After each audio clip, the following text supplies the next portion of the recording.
The pressure of 1,000 atmospheres was nothing compared to the weight of one lie. Down here in the cold, absolute dark of the Hadal zone, pressure was an honest enemy.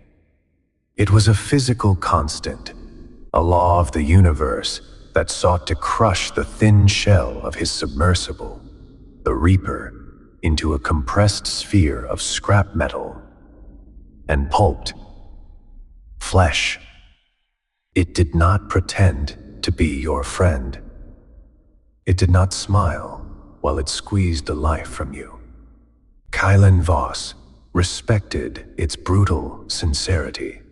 The air in the cockpit was a tired ghost of oxygen, scrubbed and recycled so many times it tasted of ozone, oil, and the lingering metallic tang of his own fear. He drew it deep into his lungs, a ritual of defiance against the water pressing in on every square centimeter of the titanium alloy hull. The groans and creaks of the little vessel were a constant discordant symphony, the music of survival.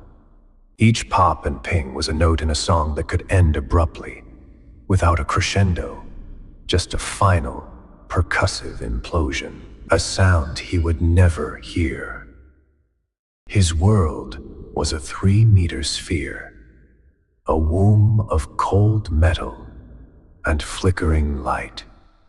The main console cast a sickly green glow across his face, illuminating the faint scars that traced the lines of his jaw and the permanent fatigue etched around his eyes. His hands, calloused and sure, moved with an economy born of 1,000 dives. They danced over touch-sensitive panels and gripped the twin joysticks, controlling the external manipulator arms. His movements as intuitive as breathing. Outside, beyond the triple-layer fused quartz of the forward viewport, was a void that swallowed the beams of his high-intensity lamps. The light cut a cone through the darkness, illuminating a blizzard of marine snow. The endless, gentle rain of organic detritus from the sunlit world thousands of meters above. A world he no longer felt a part of. It was a funeral procession for a world he barely remembered, a constant reminder of the life and death cycling far above his head while he hunted the bones of the past in the crushing stillness below. "Echo, give me a status update on the primary capacitor," he murmured, his voice a low rasp in the enclosed space. "Primary capacitor at 97% efficiency, Kaelen Voss." Synthesized female voice replied through the comms. "Minimal energy fluctuation detected. Hull integrity remains nominal, though strain gauges on the aft bulkhead are reporting pressure 17% above standard tolerance." "Standard tolerance for hegemony-grade scrap," Kael muttered, running a thumb over a cracked corner of the console screen. "Keep me apprised of any change over 1%. Acknowledged. The Terrene Hegemony. Their name was a brand seared into every piece of his life, from the recycled nutrient paste he'd consumed for breakfast to the substandard alloy plates, straining to keep the Pacific Ocean from turning him into a red mist. They'd built the arcologies that clawed at the sky, promised paradise on Mars for the compliant, and created the contribution cycle to keep everyone else scrambling for the scraps. Earn your keep, contribute to the glorious expansion of humanity, and you would be granted your standard rights: a bunk, recycled water, breathable air. Fail to contribute, and you fell out of the system. You became uncycled, a ghost, a non-entity. Kael was dancing on the very edge of that cliff. Every dive was a desperate gamble to earn enough credits to keep the machine fed, to pay for the Reaper's power cells. His life support fees, his right to exist. A soft chime drew his attention to the sonar display. A ghost was resolving from the noise. A jagged silhouette against the deep scan returns. He leaned forward, the worn leather of his pilot's chair creaking in protest. The shape was massive, unnatural. The wreck. Echo, magnify grid, Theta 7. Overlay historical maritime logs for this sector. Pre-hegemony tau processing.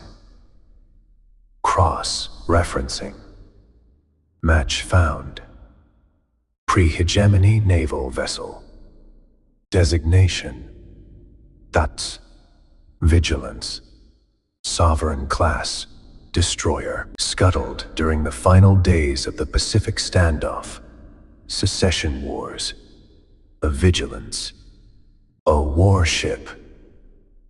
Kael felt a grim smile touch his lips.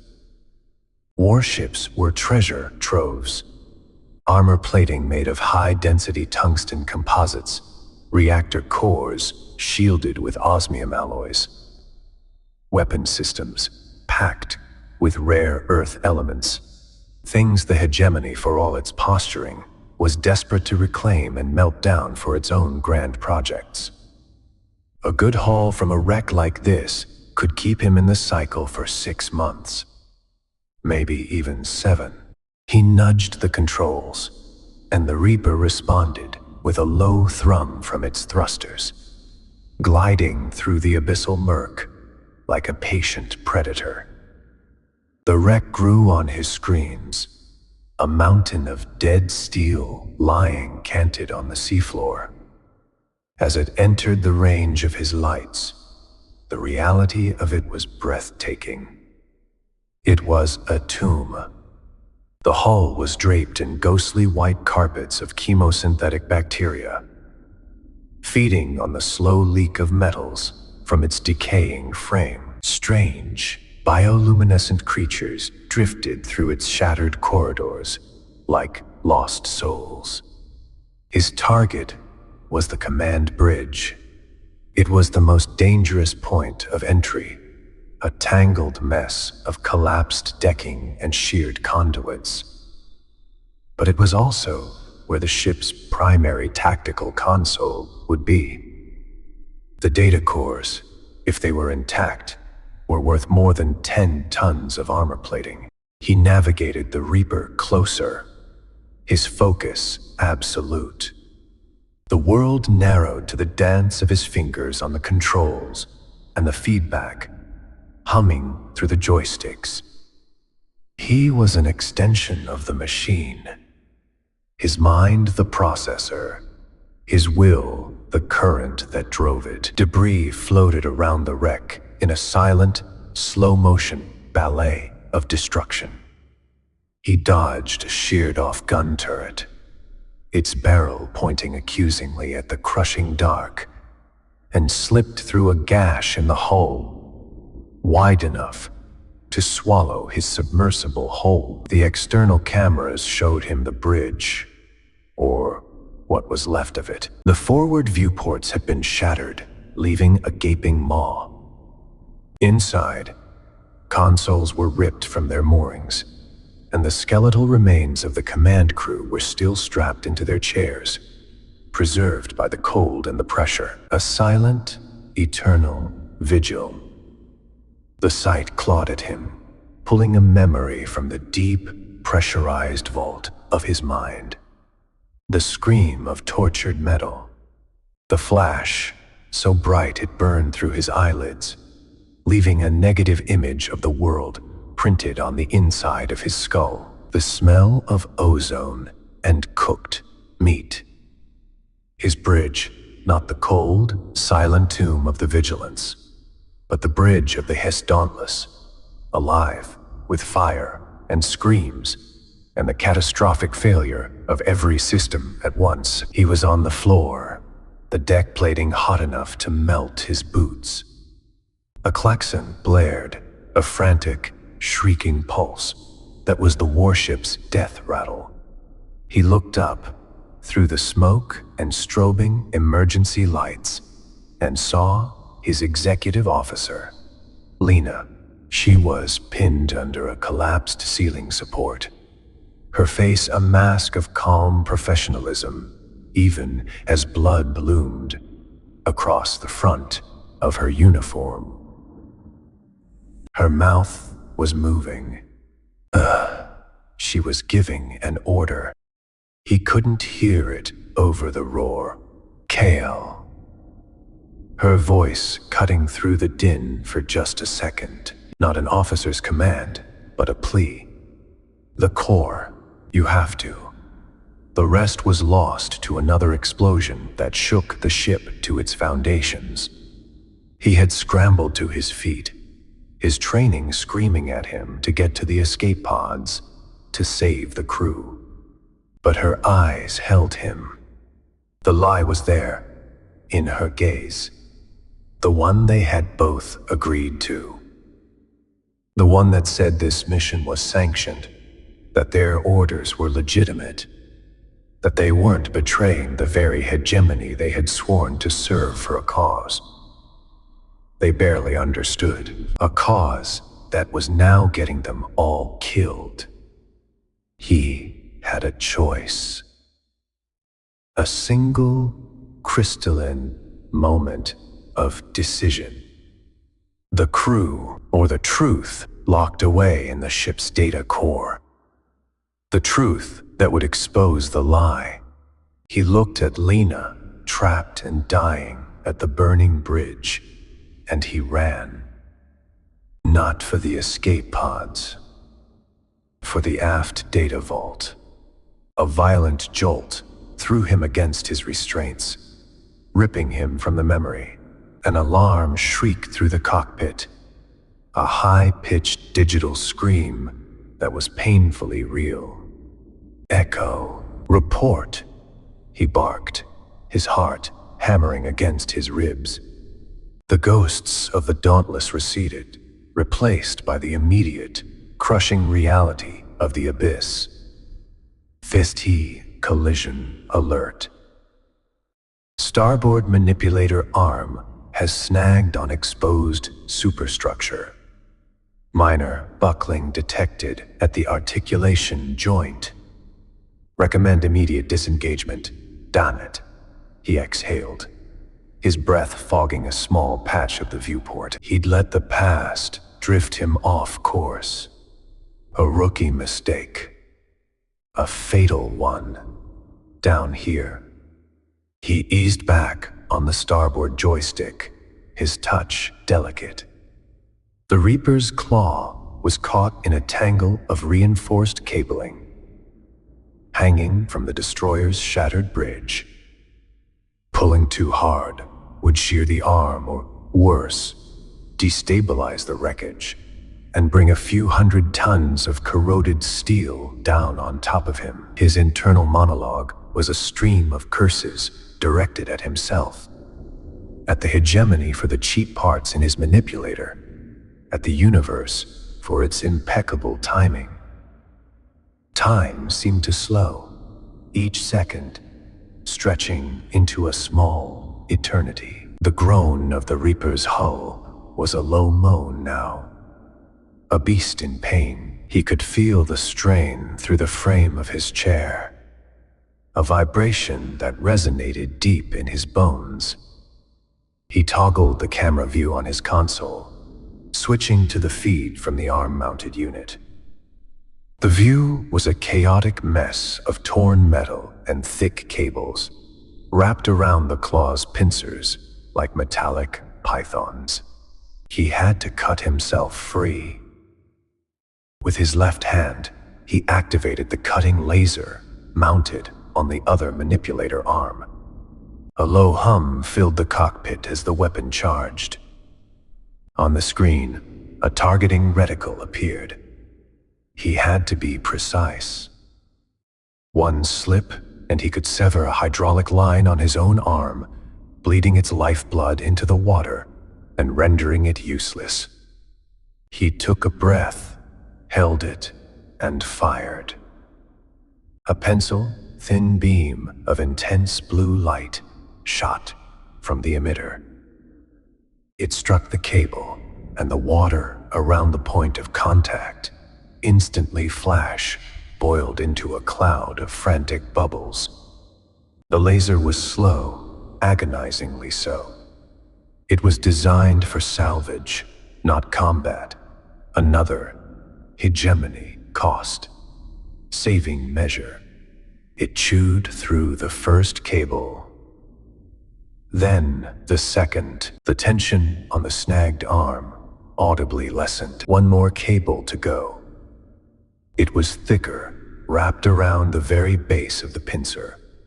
He repositioned the laser, the hum rising in pitch. The beam lanced out.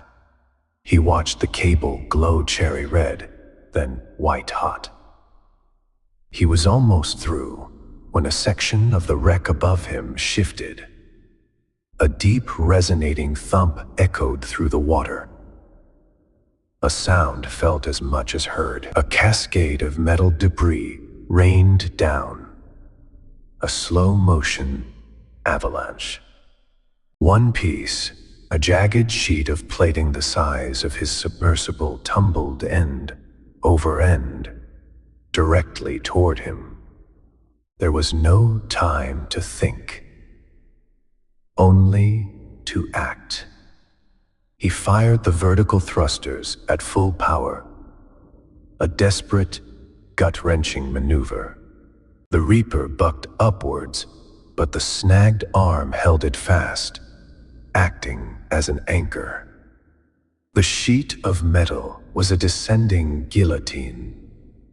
In the final half-second, the laser severed the last cable. Kael slammed the controls, throwing the Reaper into a lateral spin. The metal plate scraped along the sub's port side with a sound like the shriek of a dying god.